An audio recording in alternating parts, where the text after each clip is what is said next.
just for reference because you guys have not seen, so इसके लिए दिखाने के लिए how it looks like. If we want to rig any purchase to advantage, तो उसकी wires को winch पे लेके जाने के लिए you need the lead blocks.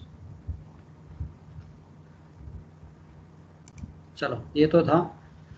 Now we were here. So we'll complete this today. So let's see test and periodical examination. So we have understood when this test is to be done before being taken into use for first time, or if the crane or your lifting gear, lifting appliance undergoes any repairs, or 5 years. All the lifting appliances including all parts should be tested by a competent person.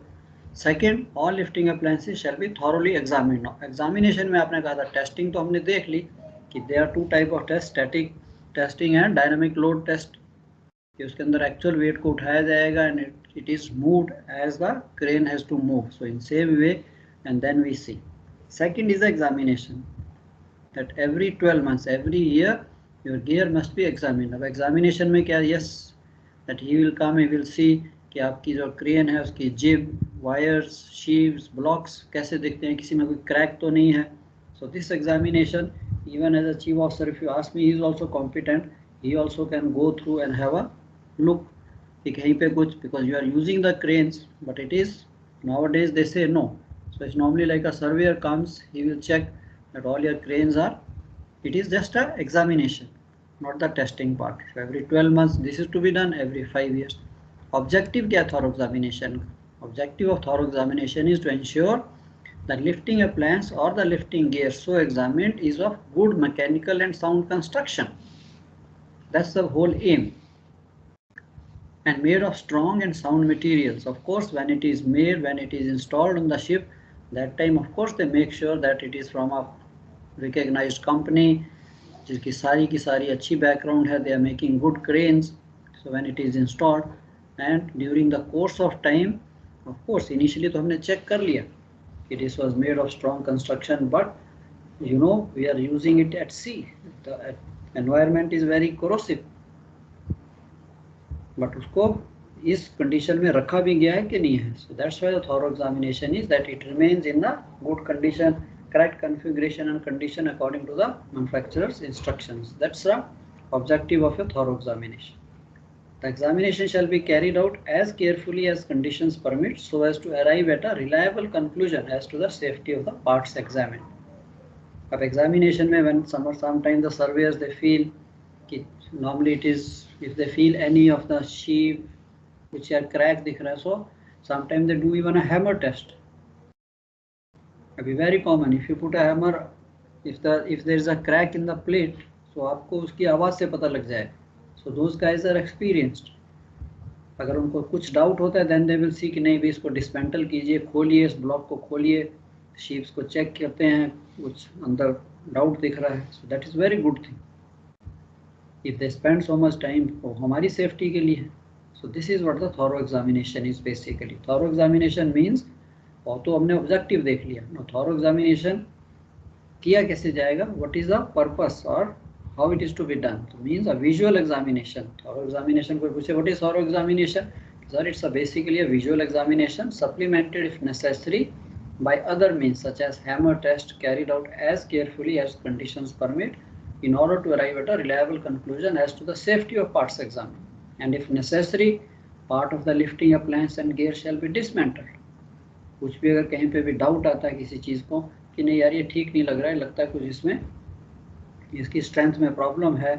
Very common use to be the what we call the goosenecks of these derricks, heels of the derricks.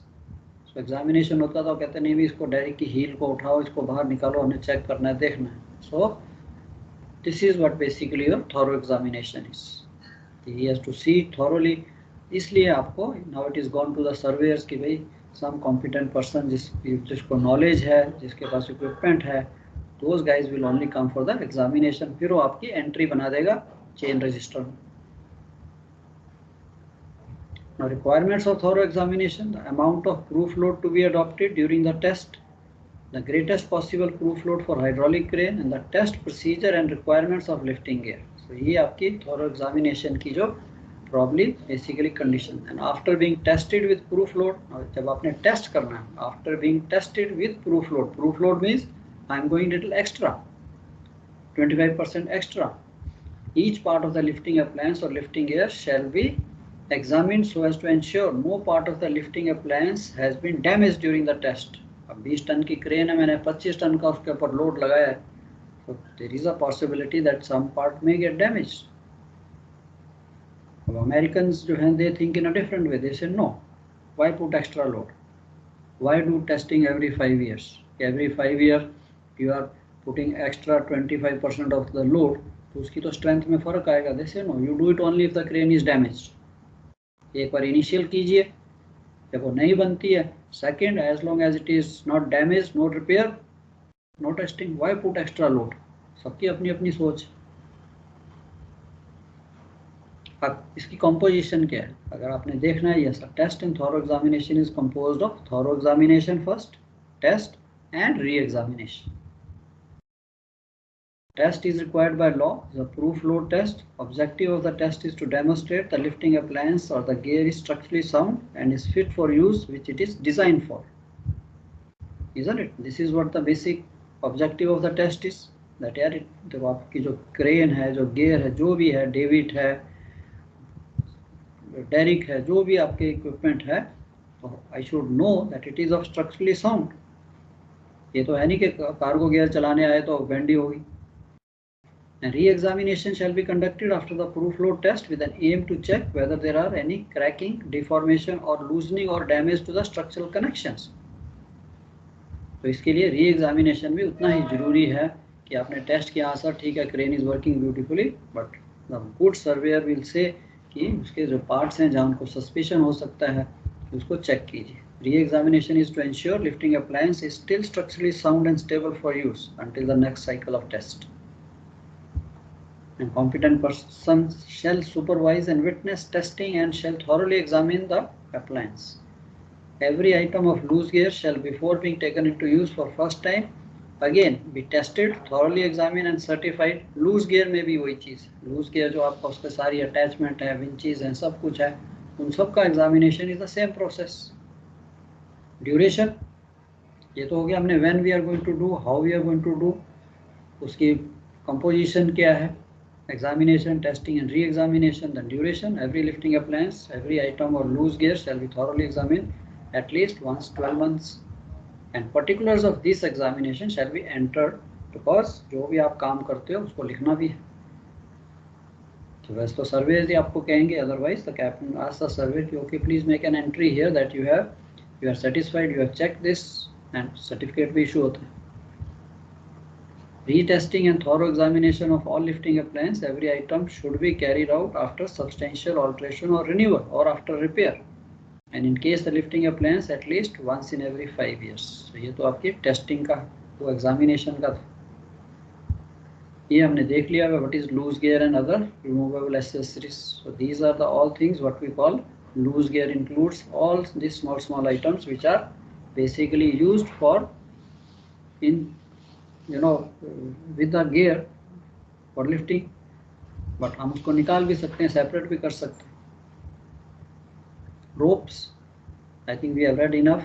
So no rope shall be used for dock work unless it is of suitable quality, free from patent defects, and in case of wire rope it has been tested, examined by a competent person. So कोई भी wire, कोई भी चीज़ हो, उसके लिए भी rule regulation straightway is written that it has to be tested to destruction and safe working load obtained by dividing the factor of safety.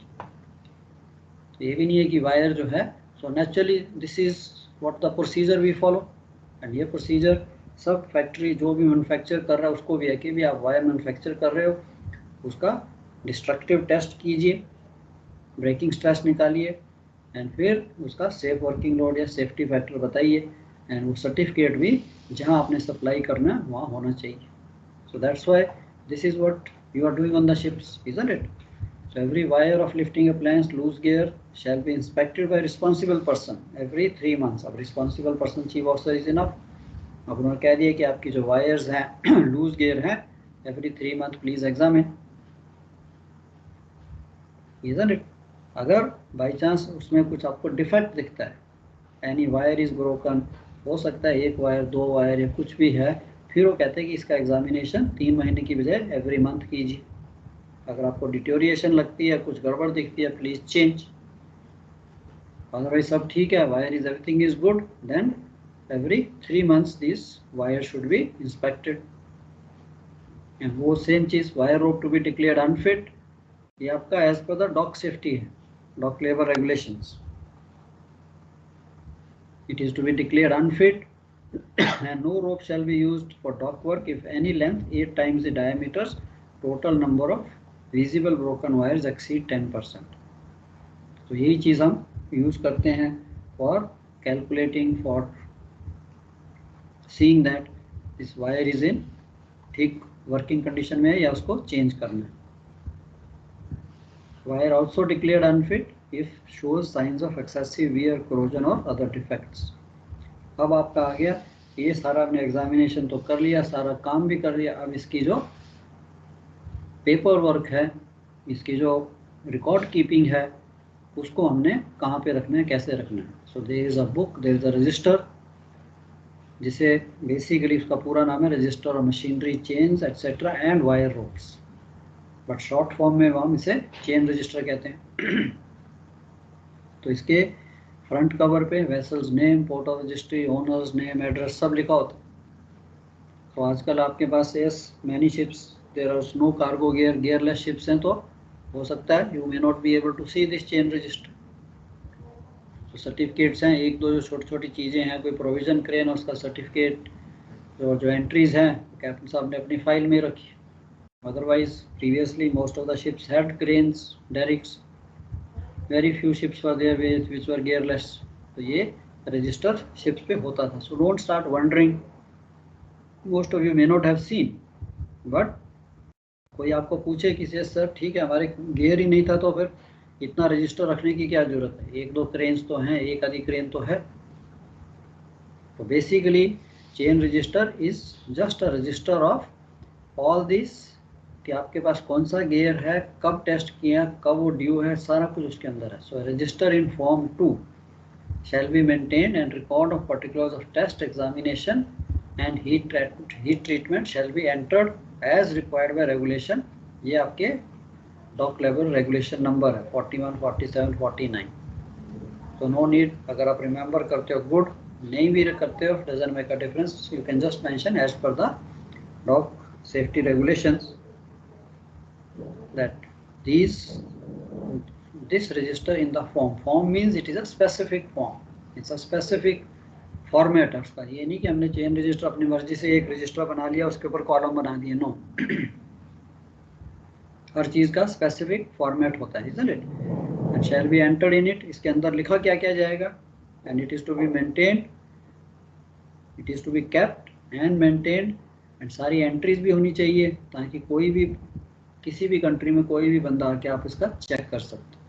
So basically it has got 3 parts, part 1, part 2, part 3। And part 1 is, I wish अगर मेरे को पता होता तो मैं इसकी कहीं से कॉपी निकाल के आपको दिखाता, तो बस our time it was very common, so now it is difficult, but otherwise it is just imagine that you have a sort of a register which is divided into 3 parts, and first part is initial periodical load test। First part is a load testing.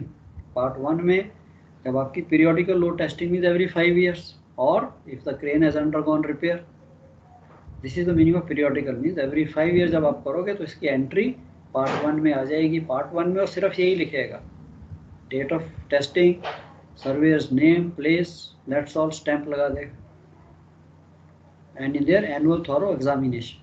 So thorough examination तो होगा ही testing से पहले। And part 2 में initial periodical load test of loose gear and annual thorough examination. So part 1 में lifting gear का पूरा testing and examination, and part 2 में loose gear का annual load testing and annual thorough examination. So जब test होगा वो तो 5 साल में एक एंट्री आएगी, एनुअल एग्जामिनेशन की हर साल एंट्री आएगी। So you can well imagine कि आपने एक रजिस्टर रखा है जिसके अंदर आपने पार्ट 1, पार्ट 2, पार्ट 3 बनाया। पार्ट 1 में load testing and thorough examination of the number 1 crane, number 2 crane, number 3 crane, and part 2 में about the loose gear, and part 3 basically annealing of chains, rings, hooks, shackles, उसमें हम NA लिख देते हैं, not applicable. क्यों? Today annealing is basically is a process. अगर आपका जो कार्गो गियर है, कोई इक्विपमेंट है, शैकल्स हैं, कोई प्लेट्स हैं, कोई anything, if it is not made of mild steel, if it is made of other than mild steel, wrought iron, cast iron का बना हुआ है, उसके लिए annealing चाहिए होती है. But for mild steel MS, so most of the cargo gear today is made of mild steel. So mild steel को annealing की जरूरत नहीं पड़ती. Annealing is just a heating up. कि आप उसको heat up करते हो to 500-600 degree centigrade and then slowly let it cool. So that उसके अंदर कोई फ्लॉ हो, कोई stress, locked up stresses are there, वो सारा ठीक हो जाता है. तो part 3 normally even from our time, very long time back, जब से माइल्ड स्टील चला है, all this gear is made of mild steel. So उसके लिए पार्ट 3 आप ये लिख सकते हो, पार्ट 3 में annealing if it is required then only the entry is required, but none of the parts are made, so we write NA. अब ये तो हमने तीनों एंट्री कर दी. अब ये तो बात बनी नहीं कि यार उसने कार्गो की कौन सी क्रेन टेस्ट की है. सो वो आपका सर्टिफिकेट में पूरी डिटेल आएगी. Certificates in the form specified, कि पूरा फॉर्म का एक फॉर्मेट है, नेम, प्लेस, दिस दैट, क्या क्या है, वो सारा उस स्पेसिफिकेशन टाइप का फॉर्म जो है वो आपको सर्वेयर देगा from a competent person in respect of जब आपने एग्जामिनेशन किया है, टेस्टिंग की है. ये सारे फॉर्म्स के अलग अलग, फॉर्म 3, 4, 5, 6. तो उसके अंदर वो जो that is actual certificate. Week number 1, number 2, number 3 crane को मैंने टेस्ट किया है, कितने एंगल पे किया, कितना प्रूफ लोड लगाया है, क्या क्या उसके अंदर हमने देखा है, सारा कुछ वो उस फॉर्म में आ जाएगा. वो सर्टिफिकेट आप रजिस्टर के एंड में लगा देते हो. सेल्फ एडेसिव स्टिक्स होती है वहाँ पे, आप उनके साथ उसको वहाँ लगा देते हो. जैसे ही न्यू सर्टिफिकेट आया, पुराने को आप निकाल देते हो, new certificate. So you know that your all the lifting gear or all the cargo gear is basically examined, tested, and वो register कोई भी अथॉरिटी आके चेक करे, so can see that. तो आपके पास क्वेश्चन आता है, what is chain register, what are the contents of chain register.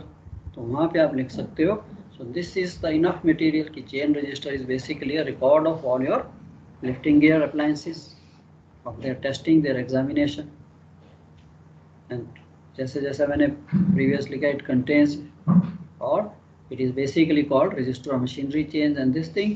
उसके फ्रंट कवर पे name of the vessel, port of registry, owner's name, and then it is requirement भी है, register in form 2 is to be maintain and record of particulars of test and examination of lifting appliances. So basically this register consist of all this test according to these regulations. And then comes the contents. It has basically got 3 parts, part 1, part 2, part 3, and then chain register certificates to be attached in various forms for all these things. So अगर आपको ये form याद भी नहीं रहते कौन सा form है, then you can write one line कि certificates for various tests and examination in the specified forms to be attached with the at the end of the register. Simple, कितना सिंपल क्वेश्चन है, 12 marks का, very common. Chain register काफ़ी common देखा मैंने past papers में कि ये क्या चीज़ है, but lot of time people get worried. क्यों? उन्होंने आपने देखा ही नहीं, तब क्या होगा. And this is to be kept on board, produced on demand for inspector and retained for at least 5 years. जैसे आपने नया रजिस्टर किया तो इसको पुराने वाले को एटलीस्ट 5 years तक आपको रखना है. And no lifting appliance loose gears shall be used for dock work unless the required entry has been made in the register. अब ये जो कैप्टन साहब जब जाएंगे अचीव ऑफिसर हैं, so they make sure that all the gear is tested जो भी हम यूज़ कर रहे हैं. Why? Nowadays every port, most of the port, European, US ports and all that, these people come and check. Proof loads. Now what we are talking about proof loads. कि कितना proof load लगाया जाता है. Safe working load, अगर आपके gear का, आपकी crane, if you are taking a crane for testing this for 20 ton, then the gear is to be proof load उसके ऊपर safe working load plus 25% extra. So 20 ton की crane है तो 25 ton का proof load, it will be tested to 25 ton. 20 to 50, only 5 ton extra. And if the say working load is 50 ton की crane चाहिए तो उसके ऊपर 10% extra. So 50 ton crane will be tested only to 55 ton. Okay, so this is, इसको भी थोड़ा सा याद कर लीजिए कि what are the proof loads and what is the limit and what are the specifications की किस gear पे कितना proof load लगना चाहिए. Annealing, जो मैं कह रहा था, annealing in metallurgy and material science is a heat treatment that alters the material to increase its ductility and make it more workable. So it involves heating a material to above its critical temperature, maintaining a suitable temperature and then cooling. So basically आप उसको heat up करते हो एक temperature पे, उससे अंदर उसके जितने flaws हैं, जितने भी कहीं पे कुछ locked up stresses हैं, वो सारे उस मटेरियल में से निकल जाएंगे. Then you let it cool down slowly. So this is basically used to be for different type of irons, casting, cast iron, wrought iron के लिए. So annealing can induce ductility, soften material, relieve internal stresses, refine the structure by making it homogeneous and improve cold working properties. ठीक है? So that's probably all. And regarding your requirements for the lifting appliances, thorough examination and उसकी record keeping जो है वो हमने क्या करना. अब थोड़ा सा एक reporting of accidents.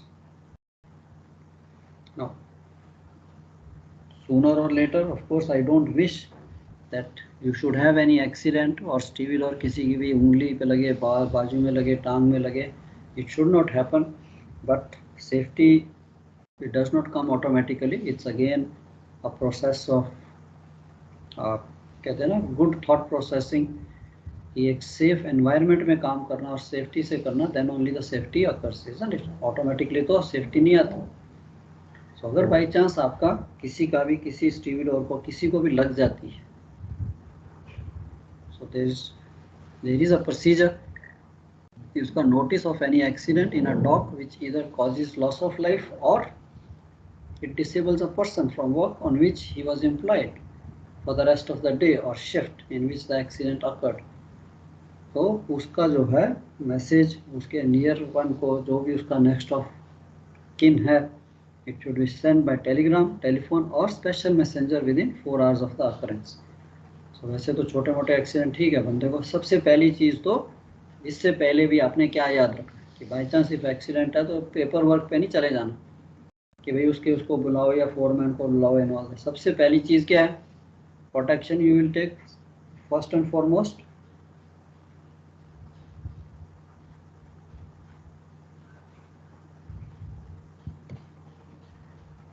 What will be the first action will you take if somebody gets hurt, some accident takes place?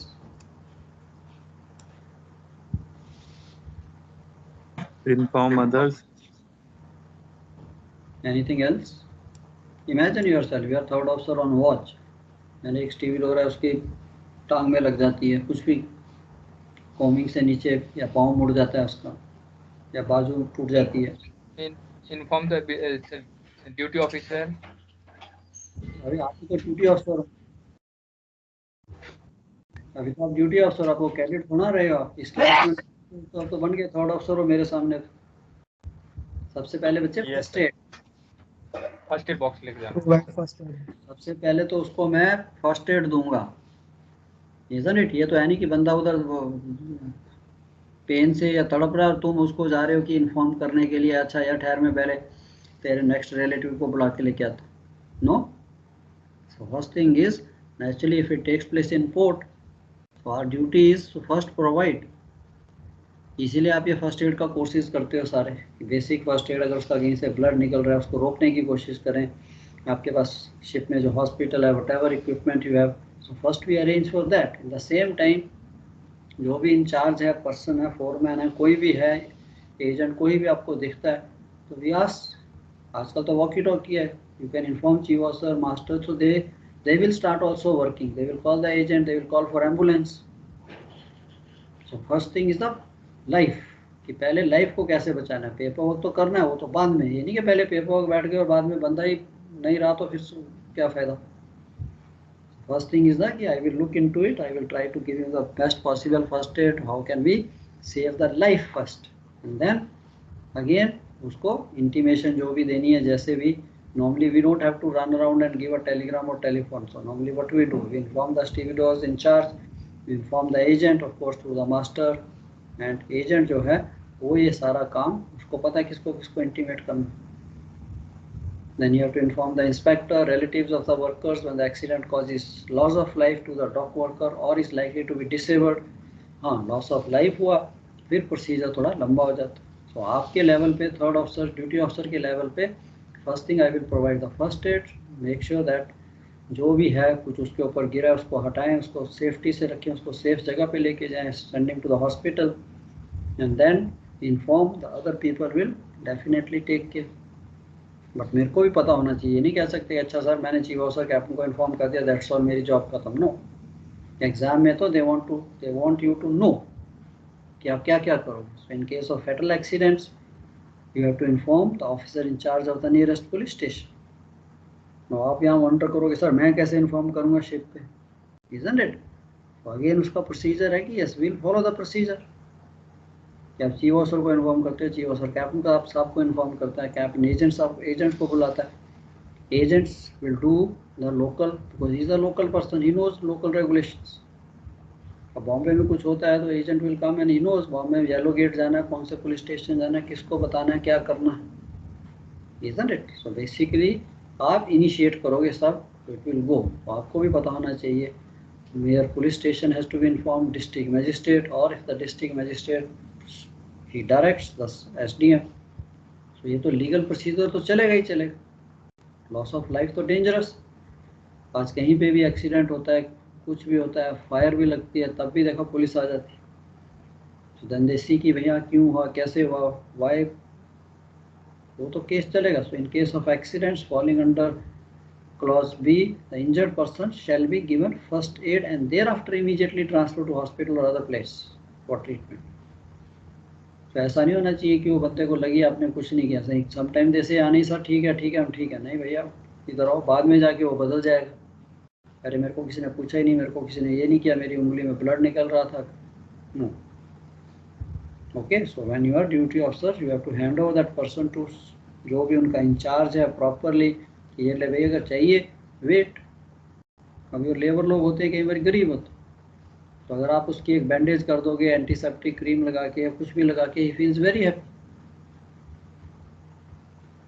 हमारे हॉस्पिटल में तो है, ये चीज़ें तो हैं. इस चीज़ का आपको सबसे पहले ध्यान देना है बिफोर कि हाँ यार start thinking of police and SDM and all that. वो प्रोसेस तो चलेगा ही चलेगा, वो तो मेरे को पता होना चाहिए. So where any accident causing disablement subsequently result in the death of a dock worker, then notice in writing to the death shall be submitted to the authorities within 72 hours after the death. So within 72 hours again, this is procedure is not that you will go to somebody, agent through the agent through जो भी company सारा कुछ है उनके पास, सब procedure ship से information जाएगी. so they will do all these things. okay, so this is what we have about your dock labour की जो रेगुलेशंस कहते हैं. तो मैं इसकी total I think I have some copy, वो भी भेज दूंगा, गो थ्रू दैट. तो काफ़ी वो डिटेल में है सब कुछ, but at least it is good to go through once. ये उसकी जिस्ट है. These are the major things which as a duty officer you should be aware. And कई बार इस पर क्वेश्चन भी. Any doubts, any question so far on what we have done?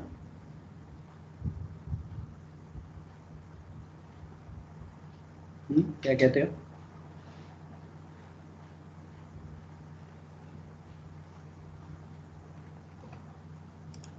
All good with everybody? Yes sir. चलो, तो ये तो था आपका जहाँ तक dock labour. Now I want to start with the IMDG code. आज हम मैट नहीं करेंगे, met I will take up in the next week because met की जो वेदर कोडिंग है उसको थोड़ा हमें लंबा टाइम चाहिए. No point doing. So I want to start with the IMDG जिस पे भी एक क्वेश्चन रहता है. तो ये नोट्स भी मैं आपको भेज दूंगा on your mail. And today let's see what is this dangerous goods code. ठीक है, IMDG कोड है क्या चीज़. And sooner or later, and आप करके भी आए हो, the guys who have done the container ships, you must have carried these dangerous goods, isn't it? कुछ आइडिया है ये क्या होता है? What is this dangerous goods? क्या आता है आपके मन में?